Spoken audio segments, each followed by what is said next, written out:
In front of 30 guests, including my 7-year-old daughter, my sister held up the painting and tore it into pieces. That painting was a gift my daughter had spent 5 days drawing to give to her cousin for his birthday. After tearing up the painting, my sister looked coldly into my daughter's eyes and said, "If you can't afford to buy a gift, then don't come to the party."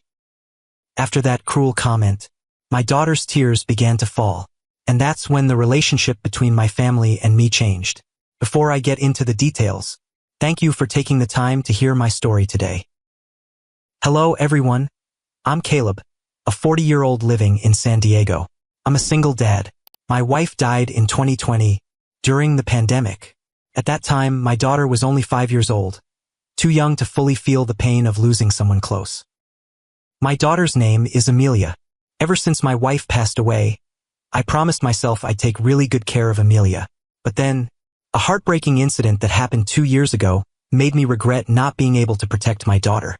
That incident completely changed the relationships in my family, and even now that wound still hasn't healed. That was a weekend in October 2023. Around 4 in the afternoon, I took Amelia to my sister Tessa's house for my nephew Mateo's 8th birthday party. A few days before, after getting the invitation, Amelia had drawn a picture and made a card for Mateo by herself. In the picture, Amelia drew Mateo holding her hand as they walked around the garden. The drawing of a 7-year-old was still innocent, but every line was filled with genuine feelings. She had carefully colored every small detail, from the flowers in the garden to the smiles on both kids' faces. She spent 5 days finishing that painting. Every day after school, Amelia would spend 3 hours drawing. The whole drive there, she kept asking me non-stop questions. Sitting in the back seat, Amelia hugged the gift box tight and asked me, "Dad, do you think Mateo will like this painting?" I looked at her through the rearview mirror and smiled. "I'm sure he'll love it, sweetheart." Less than a minute later, Amelia kept asking, "But Dad, I think my painting isn't as pretty as gifts bought from stores. Do you think Mateo will make fun of me?" I tried to comfort her with the warmest voice I could. I told her, "Listen to me. The most beautiful gift isn't the most expensive one. It's the one made with your whole heart. The painting you drew contains your feelings for Mateo, and that's what's most precious." Amelia was quiet for a while, as if she were thinking about what I had said. Then she suddenly asked another question that made my heart ache. "Dad, if Mom were still alive, would she help me buy prettier gifts?" My throat tightened up. I had to swallow hard before I could answer her. If Mom were still alive, she would also tell you that this painting is the most wonderful gift. Mom always loved the things you made yourself, remember? Amelia nodded, a gentle smile returning to her lips, and then she continued to hug the gift box tightly, her eyes fixed on the car window with excitement and anticipation. During that whole hour-long drive to Tessa's house, I had no idea that party would be the last time I'd call her my sister. I had no idea that the joy in my daughter's eyes would be crushed so cruelly in just a few hours. Around 5 p.m. we arrived. Tessa's house was in a wealthy suburban neighborhood outside San Diego. Brian, Tessa's husband, was a successful businessman in real estate, and they never hesitated to show off their wealth. Walking into the house, the space was lavishly decorated with colorful balloons, birthday banners, and a giant cake placed ceremoniously on the main table. A few guests had already arrived, mostly Brian's friends and business partners. My mom and dad had also arrived earlier. As soon as she saw Amelia, my mom hurried over. She hugged her granddaughter and kissed her cheek, her voice full of love as she said, "There's my granddaughter. I missed you so much." Dad stood beside her, also smiling and hugging Amelia. He patted her head and said affectionately, "How are you doing, Amelia? I think you're growing up so fast." Amelia smiled brightly in Grandma and Grandpa's arms, and that moment warmed my heart completely. Maybe the luckiest thing for Amelia and me after my wife passed away was that my parents loved Amelia even more. They understood that she had lost her mother, so they tried to make up for it with double the love. Every weekend, Mom and Dad would visit us, bringing delicious food and little gifts for Amelia.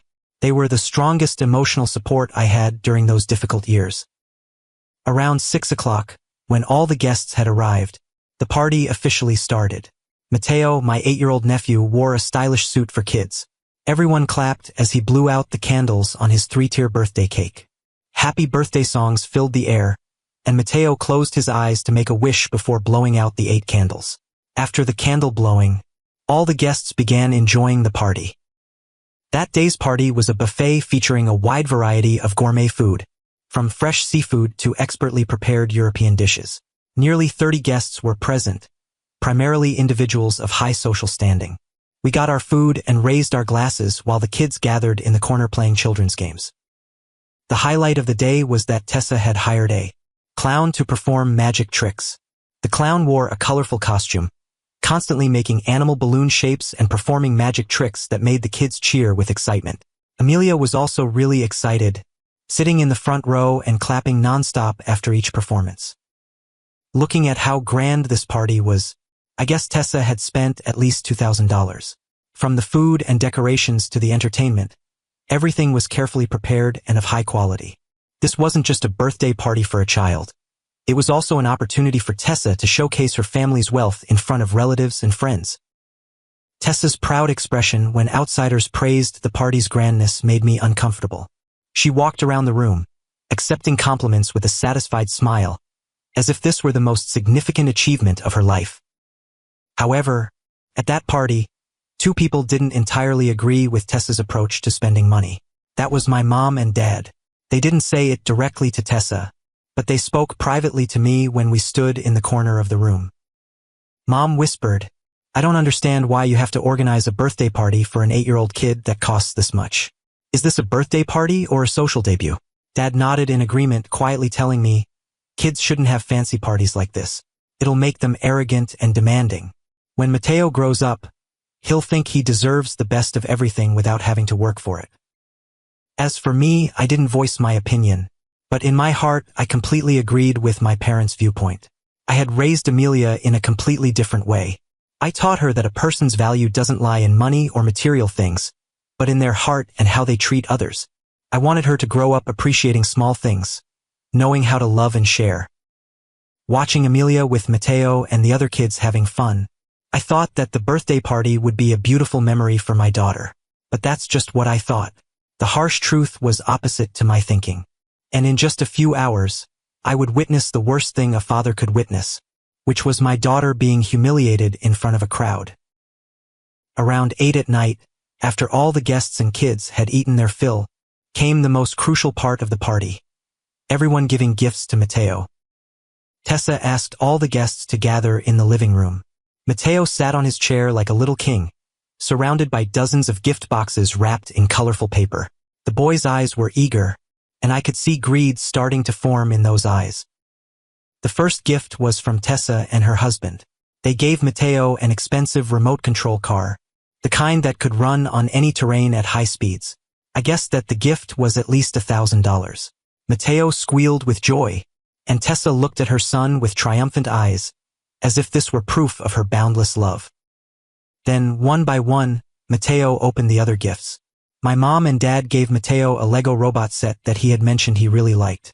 It was a gift that wasn't too expensive but was full of meaning, because Grandma and Grandpa had remembered their grandson's interests. The other guests gave expensive toys, such as gaming systems and other modern tech gadgets. Every time he opened a gift, Mateo quickly evaluated its value with his eyes. The costly gifts were received with evident joy, while the more ordinary ones just got a perfunctory nod. And then came Amelia's gift. My daughter held her breath waiting for the moment Mateo opened her gift. I could see her little hands clasped tightly together, her eyes glued to the simple gift box wrapped in light pink paper. That was Amelia's favorite color, and she had wrapped the gift with care herself. After the gift box was opened, Mateo picked up the painting. He looked at it for a while, and Mateo's face showed pure disappointment. No surprise, no joy, just obvious contempt in the eyes of an 8-year-old who had been raised to judge everything by money. Then Mateo picked up the card Amelia had written and skimmed through it.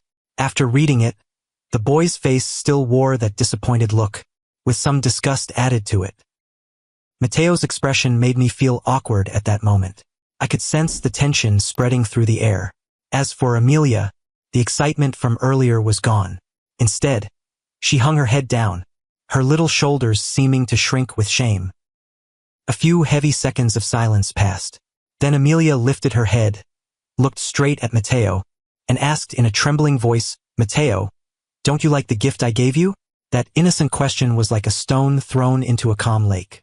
Everyone in the room turned to look, and Mateo, without hesitation, immediately replied with a contemptuous tone, "That's right. This gift has no value at all. Anyone can draw. Anyone can write a birthday card." Mateo's words were like needles stabbing straight into my heart. I realized Mateo had been trained by his parents to be a materialistic person, only caring about gifts with price tags, bought from stores. That 8-year-old didn't understand the value of feelings, didn't know how to appreciate the effort others had put in. Immediately, I stood up and walked over to Mateo. I tried to control my anger and spoke to my nephew seriously. "Mateo, you should be happy to receive that gift.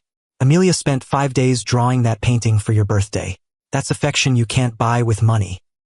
My dad also stood up from the sofa at this point. He walked over and looked straight into Mateo's eyes, his voice deep and warm but full of authority as he said, "Mateo, listen to me. This is a priceless gift. This gift was made with Amelia's heart. You need to appreciate it."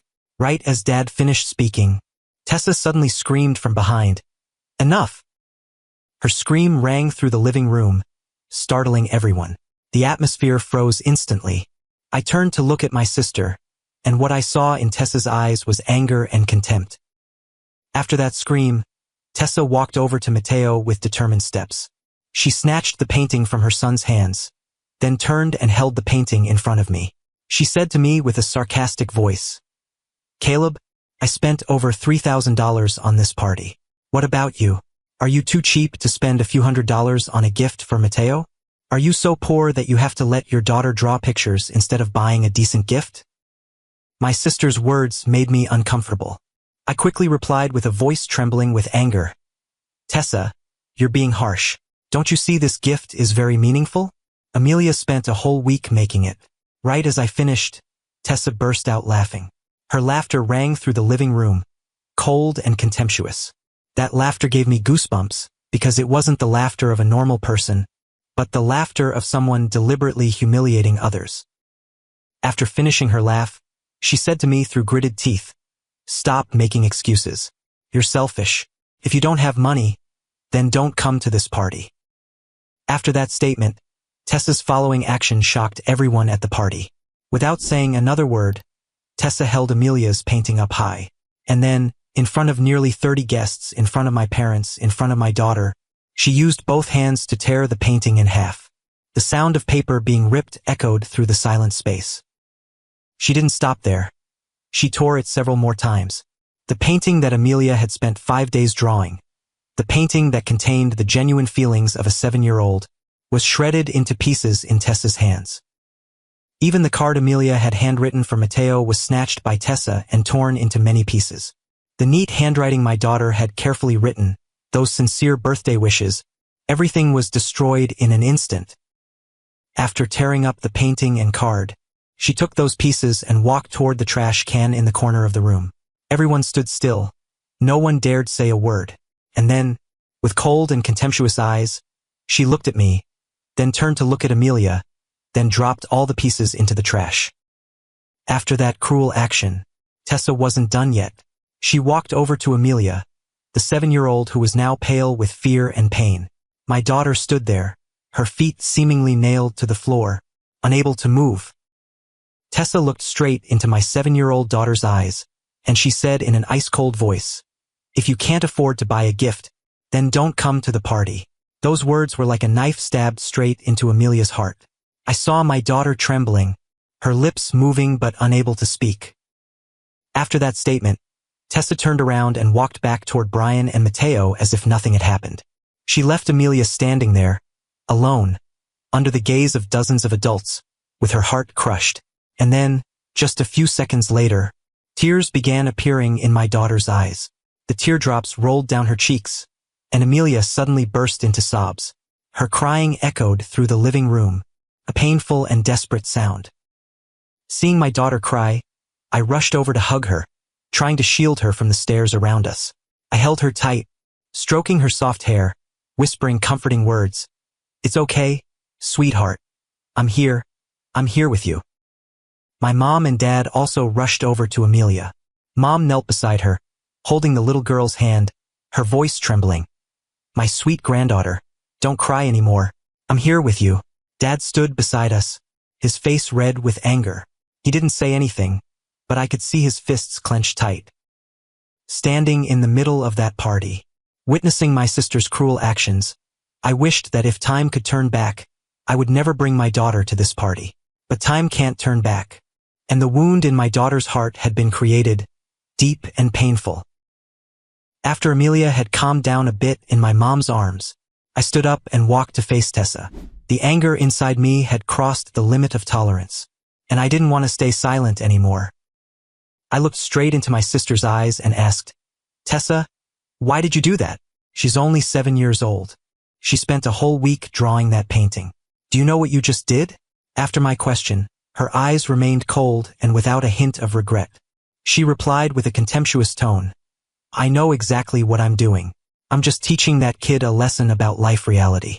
If you don't have money, then don't go to places meant for people with money. Hearing those words, the blood in my body felt like it was boiling. I roared at Tessa, Are you crazy? This is a kid's birthday party, not a charity auction. Amelia is your niece, Mateo's cousin. You treat my daughter like this, and you call it teaching a lesson? Brian was still standing quietly in the corner of the room, not daring to speak up. He looked down at the floor, avoiding everyone's eyes. His cowardice made me even more disgusted. The guests in the room began to divide into two sides. Some people seemed to agree with Tessa, thinking that coming to a party meant bringing decent gifts. But most stayed silent, their faces disapproving, as they looked at Tessa as if she were crazy. The kids stood still, not understanding what was happening, but they knew the atmosphere was agitated. My dad stepped forward at this point, standing next to me. He looked at Tessa and Brian, his voice deep but powerful as he said, Tessa, I can't believe you treated Amelia like that. Amelia lost her mom when she was 5. She's suffered enough already. Do you want to hurt her even more? My mom also stood up, her hand still holding Amelia's tightly. Her voice was stern as she spoke to Tessa. I've told you so many times, don't raise Mateo this way. Look what you've turned your son into. He only judges everything by money. Is that how you want him to grow up? Hearing my parents' words, Tessa's face began to turn red. She wasn't regretful, but she began to lose control. Her voice got louder as she shot back. Don't lecture me about life. I raised my child my way. Mateo will be successful because he knows the value of money, unlike little Amelia, who only knows how to draw silly stuff. Then Tessa pointed at Amelia and continued with a venomous voice. Look at you guys, always defending her. Always this Amelia that. What about Mateo? Dad replied through gritted teeth. We love all our grandchildren equally. But Amelia needs more attention because she doesn't have a mom. Don't you understand that? Dad's words were like lighting a fuse on a bomb. Tessa completely exploded. She screamed at Mom and Dad with a shrill voice. Just because her mom died, you favor her over Mateo? Is that the only reason? She lost her mom, so she gets special treatment over my child? That scream rang through the living room, making everyone fall completely silent.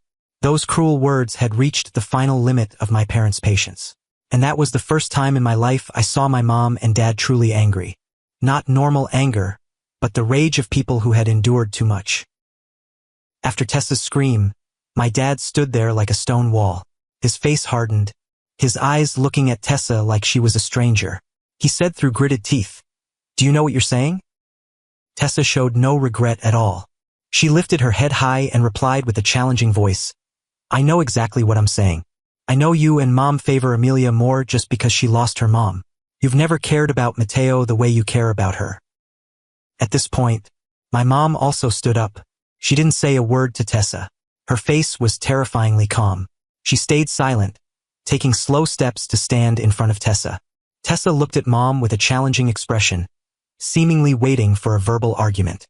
But my mom didn't argue. And then, in just 1 second before anyone could react, my mom's hand swung up and left its mark on Tessa's face. The sound of the slap rang out loud and clear in the party room. That sound was like thunder in a clear sky, leaving everyone stunned. Tessa staggered back a step, holding her cheek. She looked at my mom with unbelieving eyes. After that slap, my mom said to Tessa through gritted teeth, "Snap out of it. You've gone too far." But instead of snapping out of it, Tessa started saying things that should never be told. She completely lost control, her face red with anger and humiliation. Then she started cursing, vulgar words pouring out like a waterfall.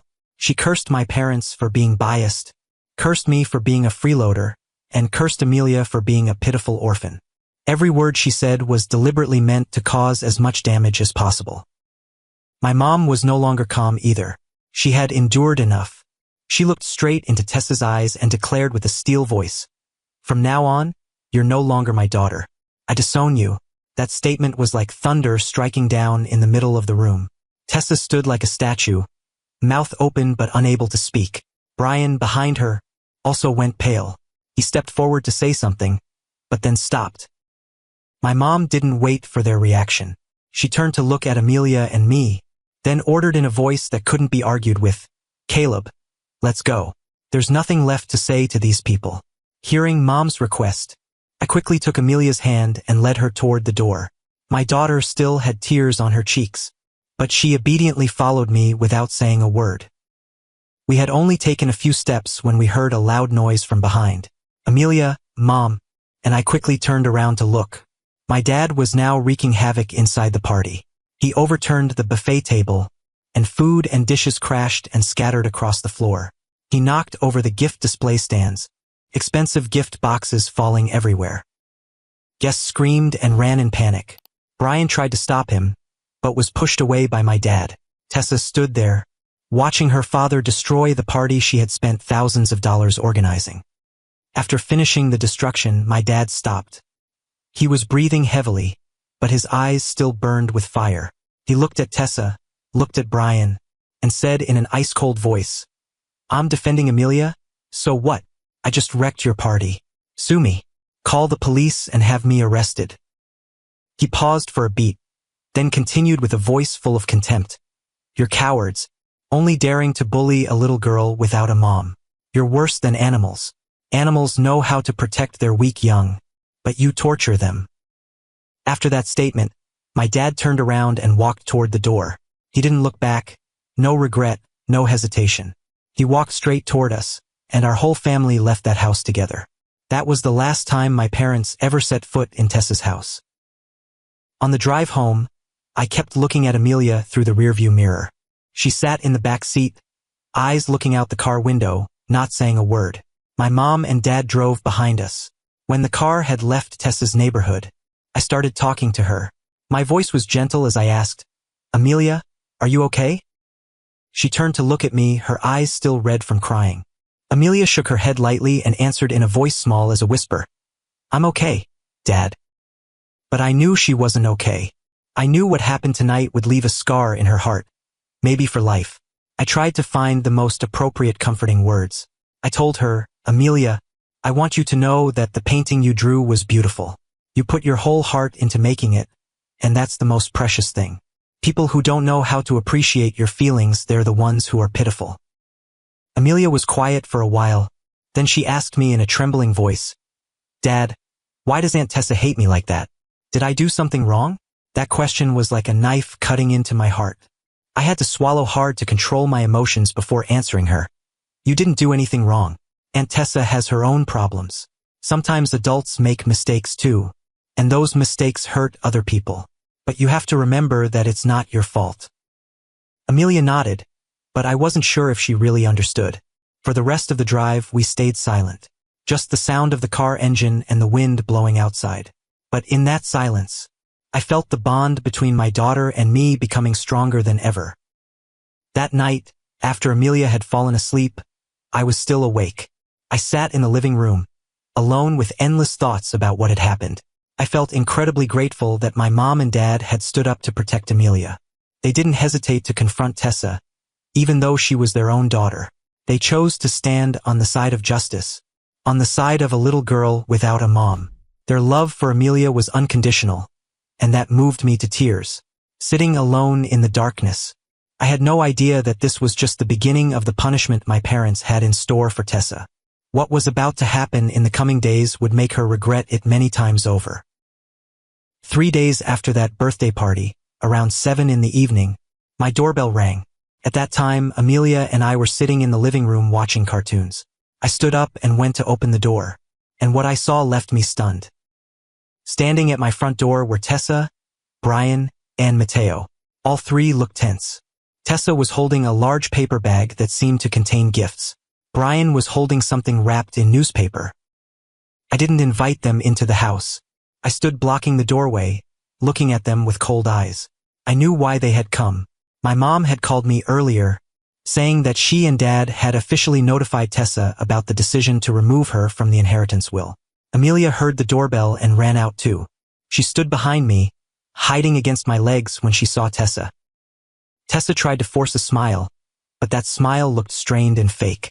She held up the gift bag and said in a voice so sweet it was sickening, "Caleb, I brought gifts for Amelia.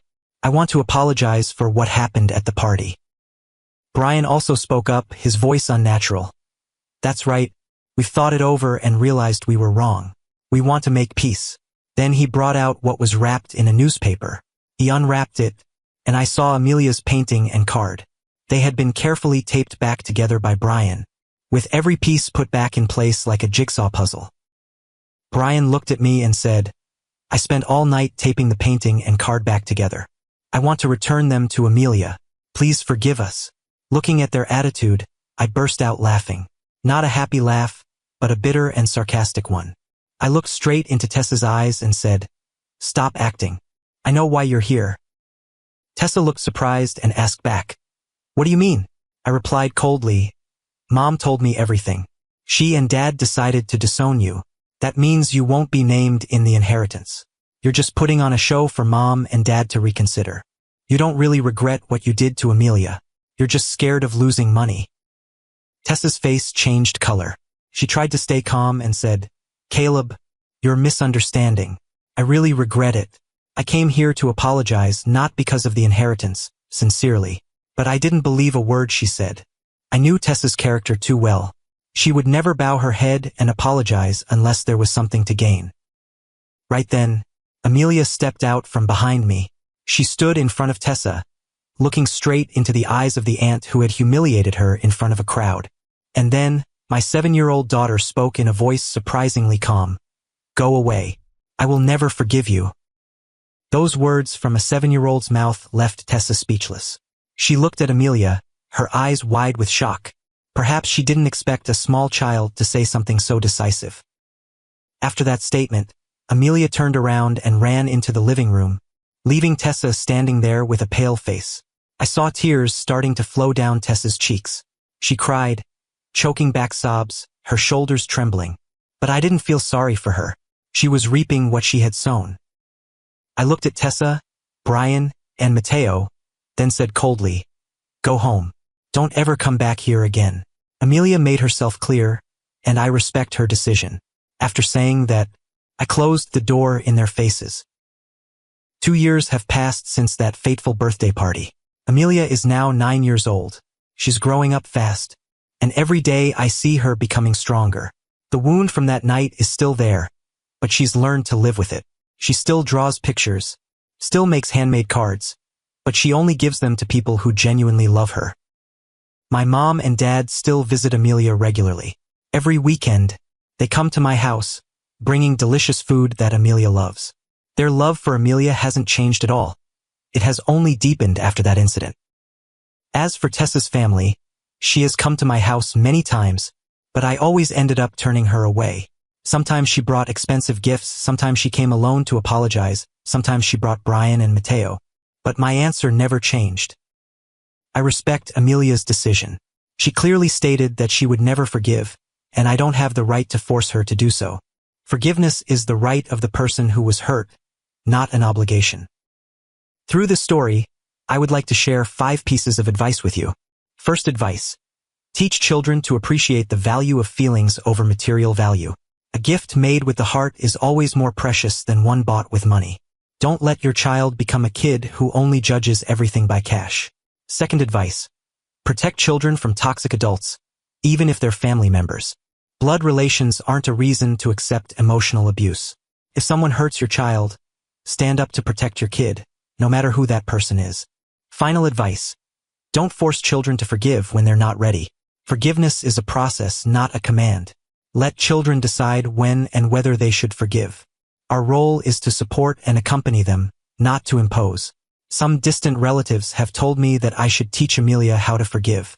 They said that if I don't require Amelia to forgive Tessa, my daughter will grow up not knowing how to forgive others' mistakes. They think I'm raising my child in hatred, and that will affect her psychology in the future. What do you think about the advice from those relatives? Do you think I should force Amelia to forgive Tessa? Or do you agree that forgiveness is the right of the person who was hurt, not an obligation? Please leave your thoughts in the comments. I really want to hear everyone's opinions. Thank you for listening to my story. Don't forget to subscribe to the channel to support me in upcoming stories.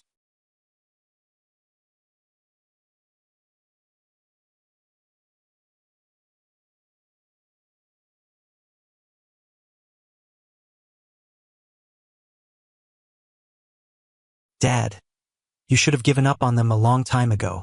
Sutton said that to me as we sat on the back porch steps, looking out at the yard still littered with balloons and paper plates.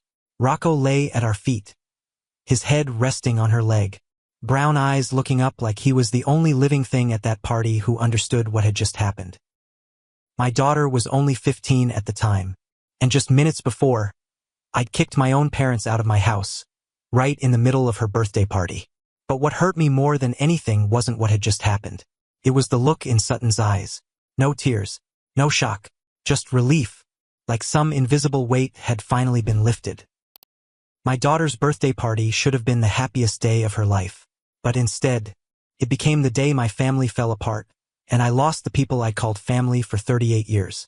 Before I get into the details of this story, thank you for choosing to listen to me today. Hello, everyone. I'm Brennan, a construction worker from Phoenix. My wife died 9 years ago in a car accident, leaving me with my daughter, who was only 6 at the time. When this story happened, Sutton was 15, about to turn 16, and I was standing in the middle of a Sephora on Camelback Road like a bear lost in a dollhouse. I walked into that store straight from my shift. Still had cement stains on my hands I hadn't washed off, jeans covered in construction dust, and beat-up work boots. The perfume smell in there was so thick I had to hold my breath for the first few seconds.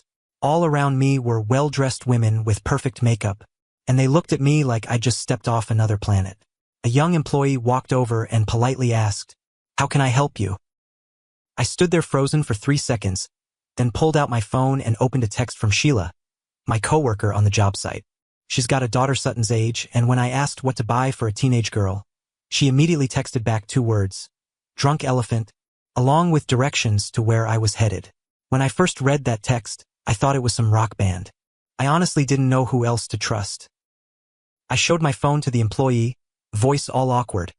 "I want to buy this for my daughter, but I don't know what it is." The employee smiled sympathetically and walked me all around the store. She explained serums, moisturizers, and all those things women put on their faces. I kept nodding even though I didn't understand any of it. Finally, she picked out a complete set for me, saying any teenage girl would love it. When she read the total, I almost choked. $395. Nearly a week's pay. But then I thought about Sutton's face when she'd opened the gift. Thought about that smile I rarely saw since my wife died. She'd had to grow up way faster than kids her age. For almost 10 years, I'd been raising her alone, not because I was any good at it, but simply because I didn't have any other choice. I pulled out my card without hesitating. Before leaving the counter, I looked at the beautifully wrapped box with its pink bow, then turned to the employee. "Good thing you wrapped it for me. If I did it myself, it'd probably look like a pillow that got run over by a truck." She laughed and wished my daughter and me a happy birthday. Walking out of that store, I felt this weird sense of relief. At the time, I had no idea that little makeup kit would light the fuse on a bomb that had been quietly ticking in my family for 40 years. 2 weeks later, Sutton's birthday arrived. Phoenix was hitting 108 degrees that day, the kind of summer heat where you could fry an egg on your car hood if you wanted to try. But the party atmosphere was great, at least for the first 30 minutes. My backyard isn't huge, but it's big enough for a small party. I was able to buy this house with my wife's life insurance and what we'd saved up after she died. A small rectangular pool sits right in the middle of the yard, surrounded by a few cacti and patio furniture that's faded from the Arizona sun. Nothing fancy, but it's all I could give my daughter. Sutton decorated everything herself from early morning. She chose pink and white balloons, hung string lights around the fence herself, and arranged the paper plates and plastic cups on the table. 15 years old, but if nobody told you, you might think she was ready for college. Sutton never asked for much, never complained. She understood her dad's situation better than anyone. Rocco, our 4-year-old golden retriever, lay under the Palo Verde tree, tongue hanging out from the heat, but eyes never leaving Sutton. Whenever anyone approached her, Rocco would lift his head to watch, like he was on guard duty. I always joked that Rocco was a dog, but sometimes I think Rocco understood Sutton better than I did.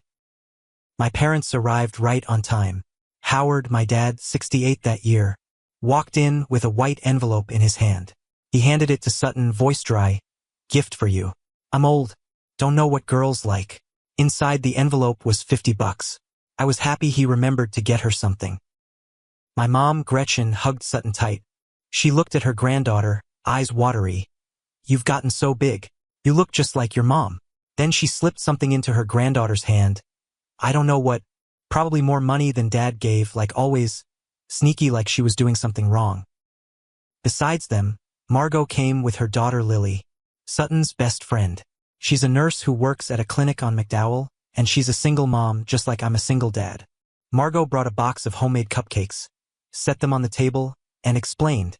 Sutton said she likes red velvet. I hope I got the recipe right. Sutton ran over to hug Margot, calling her Aunt Margot so warmly. Watching them, I was secretly grateful my daughter had another woman to talk to about things Dad couldn't understand. Delaney, my sister, showed up 30 minutes late. She's 28, exactly a decade younger than me, and has always been what my parents called the precious gem of the family. Delaney walked into the yard in a tight red dress, 4-inch heels, and makeup like she was going to a gala instead of her niece's birthday party. No gift. Just waved her hand. "Sorry, everyone, traffic." There's no traffic in Phoenix at 3 p.m. on a Saturday. I knew it. She knew it. But nobody said anything. Delaney had been divorced for 6 months, and my parents were still supporting her monthly. Almost 30, no kids, no stable job, but still had Mom and Dad covering everything from rent to gas money.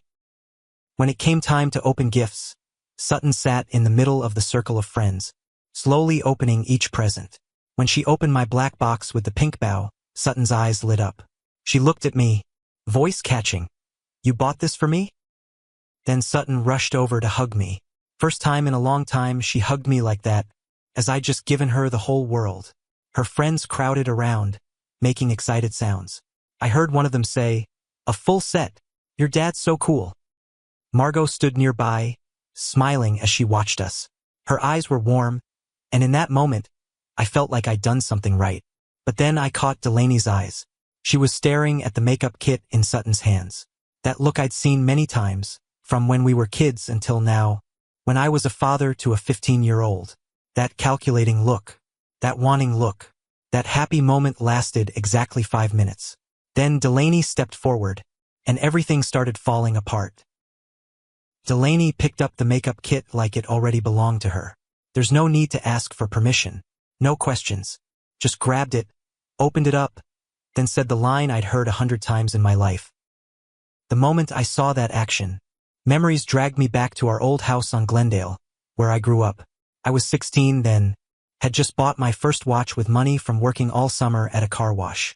Delaney was only 6, pointed at the watch, cried, and demanded to play with it. Dad told me to give it to her. I did. The watch was smashed within 2 days. Nobody apologized. Nobody replaced it. Dad just said, "She's little, she doesn't know any better." 22 years later, Delaney wasn't little anymore, but she was the same, and I couldn't believe an aunt could do this to her own niece. Delaney turned the serum bottle over and over, making excited sounds as she said to Sutton, "Wow, this set's really expensive. Can I borrow a few things tonight? I've got an important date." That wasn't a question. That was an announcement. She'd already opened the box and was admiring the serum bottle as if it were hers. The smile on Sutton's face slowly faded. She looked down, voice getting smaller. But I haven't even used it yet. I knew what she was thinking behind those eyes. The denim jacket Sutton worked 6 weeks at the ice cream shop on Camelback to buy. Delaney borrowed it last month and wore it in social media posts. Still hadn't returned it. The perfume Lily gave her for her birthday last year also got borrowed and disappeared completely.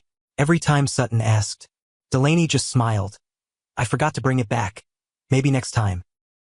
Hearing Sutton refuse, Delaney raised her eyebrows, voice sweet as artificial sugar. I'm just borrowing it for tonight. Want to test if it works for me? Then I'll return it. As she spoke, she dropped the serum bottle straight into her purse, like it was the most natural thing in the world. Sutton jumped up, hand gripping the makeup kit bag tight, voice shaking but determined. No. The whole yard went silent. Sutton's friends, who had been crowding around the cake table, suddenly looked up. A few kids splashing in the pool also stopped. Pop music from the speaker kept playing steadily, but nobody was paying attention anymore. Sutton looked straight into her aunt's eyes, voice louder. This is my birthday gift, not from fear, but from holding back too long. For the first time in her life, she dared to say no. From the corner of the yard, Rocco lifted his head. Ears perked up, eyes staring intently at the aunt and niece. For years living with Sutton, that dog was sensitive to every change in her voice. I stood a few steps away, seeing everything. Looking at my daughter's face then, it was like seeing myself 9 years ago, standing in the hospital hearing the doctor say my wife didn't make it. The face of someone who knows nobody's going to protect them. I stepped forward, looked straight at Delaney, and said, in a cold voice, put it down. Right then, my dad was standing by the drink table nearby, spun around. He walked toward me, face red with anger, voice harsh. Brennan, is that how you talk to your sister? I didn't step back, turned to answer him. Do you see what Delaney's doing? My dad waved his hand, voice annoyed. Delaney's just borrowing it. Your sister's going through a hard time. Hearing the words hard time, I laughed bitterly. 9 years ago, when my wife died, Sutton was only 6. I handled the funeral alone, held my crying daughter through the nights alone. Dad only said one thing, you're a man, handle it yourself. Nobody checked on us. Nobody helped. I don't hate my sister.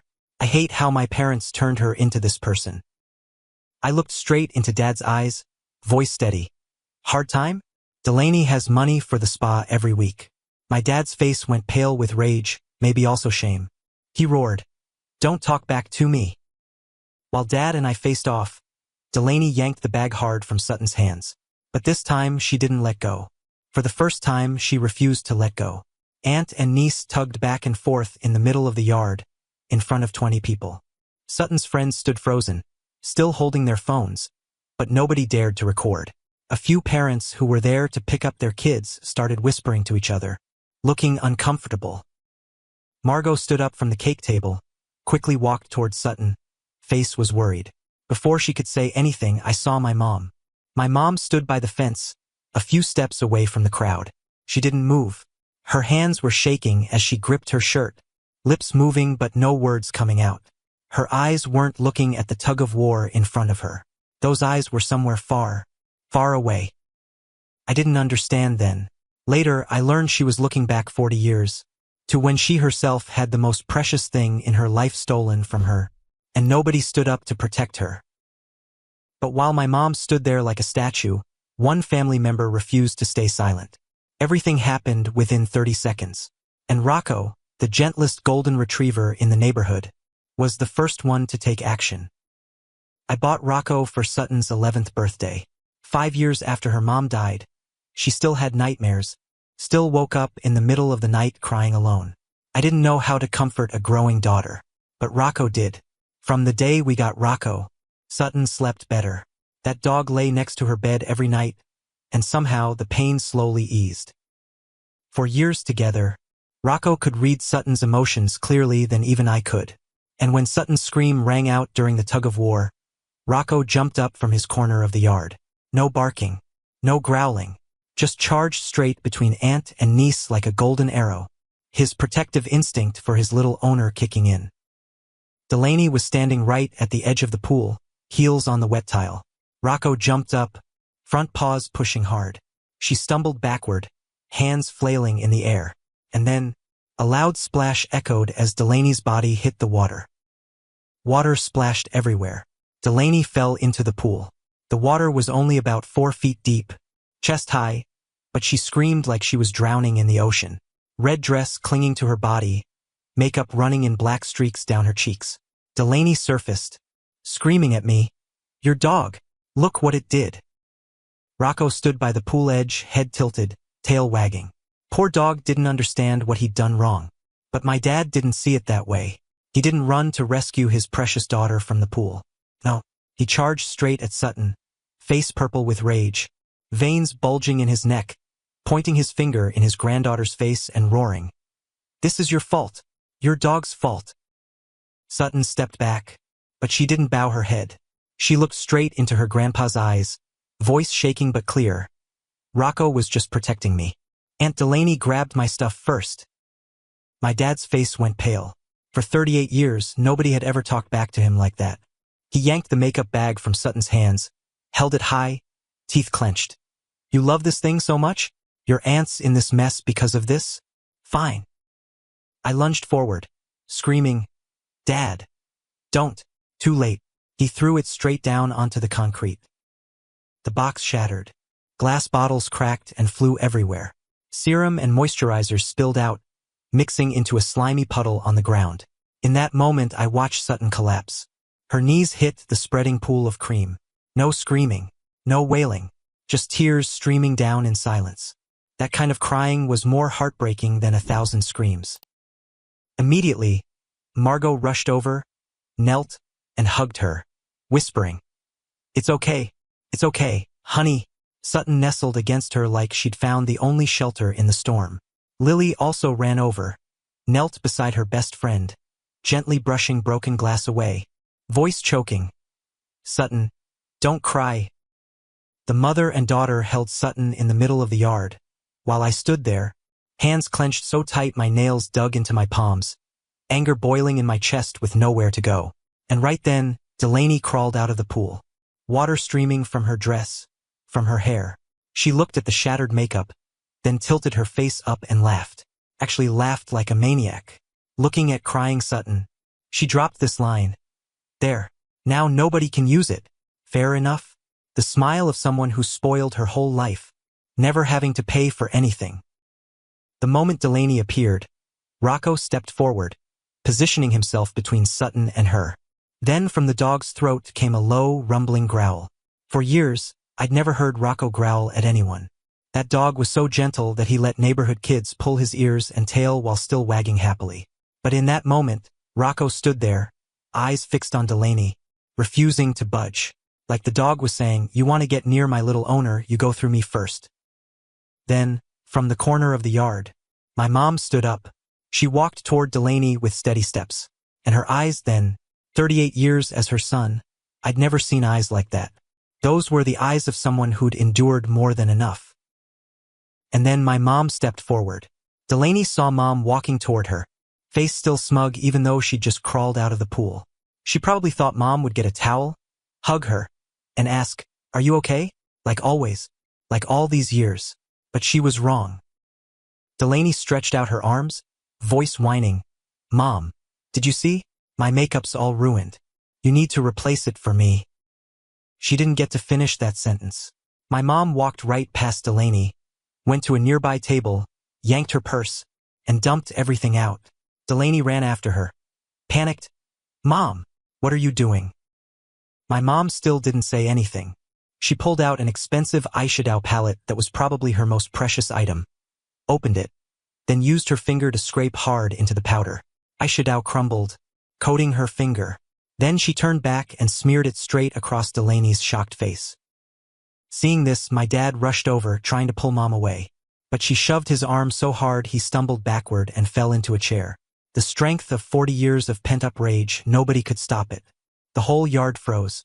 A few parents covered their mouths. Sutton's friends stood like statues. I stood there 2 feet nailed to the ground. Couldn't believe my eyes. My mom rubbed eyeshadow on Delaney's face while screaming, "You want to be pretty? Want to go on dates? Let me help." eyeshadow smeared across wet skin, mixing with pool water and runny makeup. Delaney struggled, trying to push Mom away, screaming, are you crazy? My dad stumbled to his feet, trying to rush forward again. But my mom spun around, eyes so fierce he stopped mid-stride. She pointed straight at his face, roaring, "You was there. 40 years you did nothing. Don't you dare interfere now." He stood there, mouth open, but no words coming out. My mom turned back, grabbed Delaney by the collar, and pulled her close, her voice like a volcano erupting. 40 years ago, your Aunt Nadine treated me exactly like you treat Sutton. Nadine, my dad's sister, a name I rarely heard mentioned. She took a breath, then screamed, "I borrowed your grandma's jade bracelet, the only thing she left before she died. She lost it, then said, sorry, like nothing happened." My mom let go of Delaney and stepped back. She wiped tears from her face, voice still shaking with rage. "And what did your dad say?" "Just buy another bracelet. I've been silent from then until now. And I raised you to be exactly like her." In that moment, everything became clear. I understood why Mom always had that distant look whenever Delaney borrowed someone's things. She wasn't just seeing Sutton losing her gift. She was seeing herself from long ago, standing helplessly as her mother's bracelet was taken away forever. On the other side of the yard, Margot still held Sutton tight, one hand covering the girl's eyes. But ears can't be covered. Sutton heard everything. After expressing all her anger, my mom threw the eyeshadow palette to the ground, pointed straight at Delaney's face, voice cold as ice. "From now on, you're forbidden from touching my granddaughter." Delaney stood frozen, face streaked with eyeshadow, mouth open but no words coming out. Her whole life, Mom had never treated her like this. Now my dad spoke up, voice shaking with anger. "Are you insane? What are you doing to our daughter?" My mom turned to her husband, eyes blazing red, roaring, 40 years ago you didn't stand up for me when your sister bullied me. Now you're taking the other side when your daughter bullies your granddaughter." She stepped closer to him, spitting each word. "History repeats. And you're still choosing the wrong person." My dad stammered back. You still remember Nadine?" Hearing that question, my mom laughed, but it was the most bitter laugh I'd ever heard. She looked straight into my dad's eyes, voice choking. "I remember every day. You thought I forgot? Not talking doesn't mean forgetting." The whole yard went dead silent. Pop music still played from the speaker, cheerful and upbeat, sarcastically contrasting with the scene before us. Rocco left his position, walked over to Sutton, and lay down beside her, head resting on his little owner's leg. 38 years as her son, I'd never seen my mom like this, and I understood some wounds never heal, no matter how much time passes. They lie there, smoldering, waiting for the day they explode, and it was time for my turn. I walked out into the middle of the yard with balloons still hanging. My legs felt heavy, but my head had never been clearer. For 38 years, I'd always been the good son, always giving in and always staying silent. But that day, looking at the shattered gift on the concrete, looking at my daughter crying in someone else's arms instead of her grandparents, the bear in me woke up. I looked straight into Dad's eyes, voice deep and cold. I almost shouted, "Get out of my house, right now." My dad's eyes bulged. He stepped forward, pointing his finger at my face, yelling, "You're kicking out your father? You dare kick out your father?" I didn't back down, didn't bow my head. I walked straight to the gift table, picked up Delaney's purse, and threw it toward the gate. The bag hit the ground, and its contents scattered everywhere. Then I turned and grabbed Dad's jacket from the chair, threw it after the purse. My voice roared. I said, "Get out of my house." The whole yard went silent. Around us, a few parents who had come to pick up their children quietly began leading their children toward the gate. Mrs. Patterson, the neighbor across the street, hurriedly led her granddaughter away, not daring to look back. Sutton's friends huddled together, faces tense, then one by one slipped outside. Uncle Rick, my dad's younger brother, walked over from the corner of the yard, put his hand on Dad's shoulder, voice quiet but serious. "Howard, let's go. We're leaving." My dad brushed Uncle's hand away, face pale. He stammered, looking at me, I stepped forward, stood close to his face, gritting each word. You don't deserve to be in this house one more second. Aunt Susan, Uncle Rick's wife, shook her head in disgust, turned to her husband loud enough for everyone to hear. I told you, spoiling Delaney too much would lead to this day. As for Delaney, she rushed forward from behind, face still streaked with eyeshadow, voice shrill, pointing at me. You're such a failure of a man. You've been jealous of me since we were kids. I spun around, my look making her freeze mid-sentence. My voice cold as ice. This has nothing to do with you. Get out of here. I'm not saying it a third time. Delaney opened her mouth to argue, but seeing my face then, she swallowed her words. Uncle Rick gripped Dad's shoulder tight, pulling him toward the gate, voice stern. Come on, don't make this worse. But before reaching the gate, my dad turned back to look at Mom, voice commanding. You come with me, home. My mom stood still. She looked at her husband, then at Sutton. Then she shook her head, voice gentle but firm. I'm staying. With my granddaughter. My dad clenched his teeth, voice strained, asking Mom, you're choosing that son and that girl over your husband and daughter? My mom looked straight into his eyes, answered slowly, I've been choosing wrong for 40 years. Today I'm choosing right. Aunt Susan walked by, stopped to tell my mom, Gretchen, you did the right thing. Should have done it long ago. My dad didn't say anything more, he probably couldn't. Uncle Rick pulled him to the gate, Delaney trailing behind, mouth still muttering curses. Then, Rocco stood up and followed them all the way to the gate.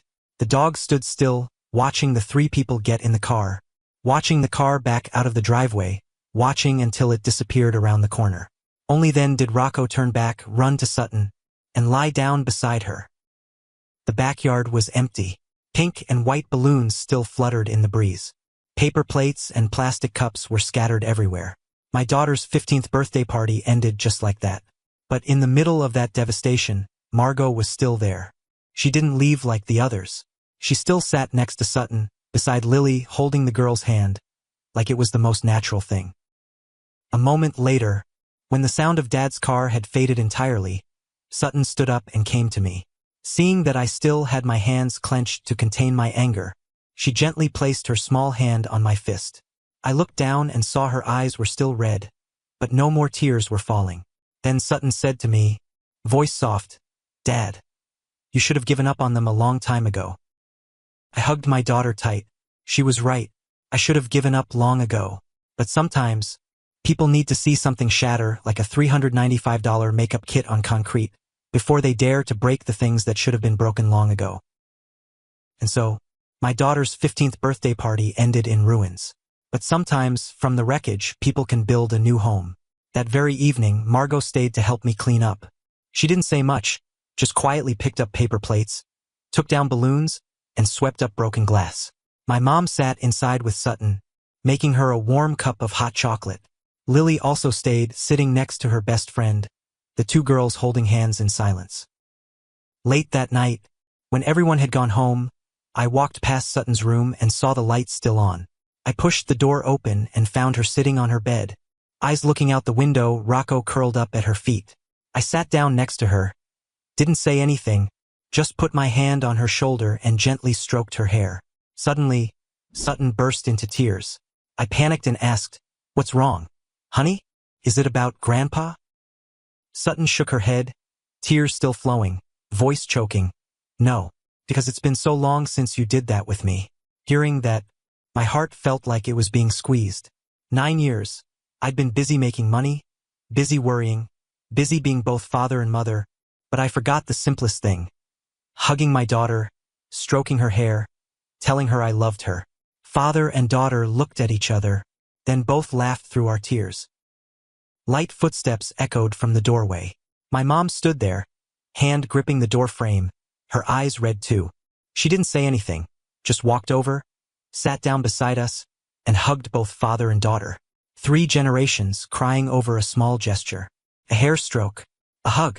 Things that seemed so simple, but were what we'd been missing for so many years. That night, for the first time, we truly opened our hearts to each other. A few days later, when she'd gradually recovered, Sutton suddenly pulled me into the kitchen, said quietly, Dad, Aunt Margot is beautiful. And she's good to me. I didn't know what to say. She looked at me, then continued, you should call her. I asked, surprised. You want me to have a new girlfriend? Sutton shook her head. Her eyes softened. I want you to be happy. Mom would want that too. That was the first time in 9 years she mentioned her mom without crying. I called Margot the following week. She laughed softly over the phone and told me, I've been waiting for this call for a long time.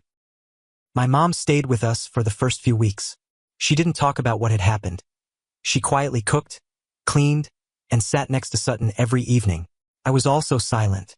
Some things don't need words to understand. A week after the birthday, she brought back a new drunk elephant set and placed it in front of Sutton. Her voice gentle, I owe you from the birthday. But more important than the makeup, she taught Sutton things I didn't know how to teach. How to do light makeup appropriate for her age, how to choose clothes, and how a girl should be treated. One evening, I heard her tell Sutton, I want you to know your worth. Never let anyone take something from you without your consent. She also gave my dad an ultimatum. Make Delaney independent, or divorce. He didn't respond, but she didn't care anymore. As for Delaney, according to what Mom told me right after that day, she demanded that Dad pay her $10,000 to start her life over. When he refused, she secretly sold the watch my dad was most proud of, then disappeared, leaving only a scrawled note. I'm going to find a new life. Karma, some people call it. I wasn't happy, nor was I sad. Just hoped she'd learn something. After months of being condemned by relatives, criticized by the elderly community at church, and most importantly, threatened by my mom leaving, my dad finally sent me a text. 3 words. I'm sorry. I read it. I haven't replied yet. Some things need more than 3 words. A year and a half passed. Margot and I got married last spring and welcomed a baby boy. Sutton and Lily are now like real sisters, both excitedly preparing the baby's room. My mom visits every week, after agreeing to return when he was at his lowest. That could be what marriage is, knowing when to stop at the right time, always carrying a bag of pre-cooked food. The day my son was born, Rocco lay outside the nursery door, refusing to leave. When I brought the baby home, Rocco stood up, sniffed gently, then licked the tiny hand. From then on, that 5-year-old dog lay beside the crib every night, just like he'd done beside Sutton 4 years earlier. Sutton watched this scene, turned to me. Rocco was my baby before I had a real baby. Now Rocco has another person to protect. My daughter is now 16 and a half, has a baby brother, a best friend, a stepmother who loves her like her own, a grandmother who visits regularly, and Rocco, the most loyal friend. One evening, she sat next to me on the back porch steps, looking out at the yard where that party had taken place, and said, Dad, this is family. I hugged my daughter, eyes stinging. A few weeks after the baby was born, Sutton received a letter. No sender's name, but she immediately recognized Grandpa's shaky handwriting. In the letter, he wrote about regrets, about sleepless nights, about how wrong he'd been. Sutton finished reading, folded the letter, and put it in her drawer without saying anything. Then other letters came, once every week. Sutton didn't open them, just stacked them on top of each other in the drawer. A month later, he started coming to the house. The first time, he stood outside the gate for an hour, then quietly left when nobody opened the door. The second time, he left a bag of candy on the porch, the butterscotch kind Sutton liked when she was little. The third time, he sat on the stone bench across from our house, looking into the living room window until dark. I didn't intervene. This was Sutton's decision. Then one afternoon, when he came to stand at the gate again, Sutton suddenly stood up. She went outside and walked slowly toward the gate. I stood inside the house, heart pounding, watching through the window. Sutton opened the gate. She stood there, looking at her grandpa, saying nothing. He also stood there, eyes red, hands shaking as he held 3 teddy bears. 2 pink ones, 1 blue one. I understood his meaning. 2 pink bears for Sutton and Lily, 1 blue one for the newborn boy. He knew. He'd been watching from afar. He'd counted every member of our new family. Grandfather and granddaughter looked at each other for a long time. Seeing that scene, I felt my heart soften. Not that I forgave him, not yet, but it was a door cracking open, a chance to start over. I don't know where this story will go, but I know one thing. Family isn't people who share blood. Family is people who genuinely love you, whether that's the mother who dared speak up after 40 years of silence, the woman who held your daughter when she cried, or the loyal old dog who guards a newborn's sleep. Silence isn't keeping the family together. Sometimes, silence is how we let family rot from the inside without knowing it. If the story taught me anything, it's these 3 things, also lessons for you. 1. Set boundaries with family even if it hurts, because that's how you protect the people you genuinely love. 2. Don't spoil your kids to the point where they become people who only know how to take but not give. And 3. Don't wait 40 years to tell the truth, because some wounds fester the more you hide them. Before closing this story, I want to ask you, if you were me, would you dare kick your own parents out of your house to protect your child? Do you think I was right or wrong? Please feel free to leave me a comment and let me know. If the story touched you, please hit like and subscribe to the channel. Thank you for listening. See you next time.